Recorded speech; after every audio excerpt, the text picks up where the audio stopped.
Tamil Nadu police அதிகாரிகள் notice பண்ணுறதுக்காக பண்ணுற வீடியோ.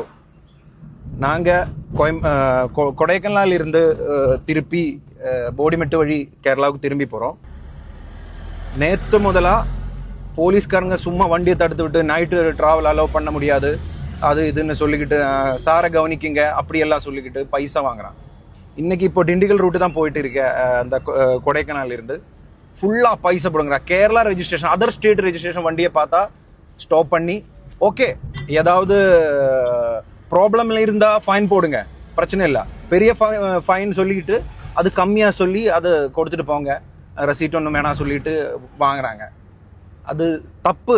என்ன டூரிஸ்ட் தான், டூரிஸ்ட் வந்தால் தான் டூரிசம் டெவலப் ஆகும். அதிகாரிகள் கவனிச்சிடணும் இதை. மினிஸ்டர், போலீஸ் அதிகாரிங்க எல்லாரும் இதை கவனிச்சிடணும். இந்த மாதிரி பண்ண டூரிஸ்ட் இங்கே வராது. இந்த மாதிரி பண்ண நான் திருப்பி வருமா, நெக்ஸ்ட் டைம் வருமா, வராது. எப்படி டூரிசம் டெவலப் ஆகிடும்? பெரிய தப்பு தான் பண்ணிட்டு இருக்கேன் போலீஸ் அதிகாரிங்க. அது எஸ்ஐ போக சொன்னா கான்ஸ்டபிள் விடாது, டிரைவர் விடாது. ஒரு சீனியர் ஆஃபீஸர் வந்து ஆர்சி கேட்டேன், அந்த டாக்குமெண்ட்ஸ் செக் பண்ணி யார் பேர்ல இருக்கு வண்டி அதெல்லாம் கேட்டு ஓகே நீ போங்கன்னு சொல்லி லைசன்ஸ் செக் பண்ணி பொல்யூஷன் இருக்கு போங்கன்னு சொல்லி அந்த கான்ஸ்டபிளுக்கு தான் பெரிய என்ன சொல்றது, அவங்களுக்கு தான் பெரிய இச்சிங்கு. இது நீங்க கௌரவமா கவனிச்சிடணும். அது மட்டும் தான் சொல்ல வந்தது. தேங்க்யூ.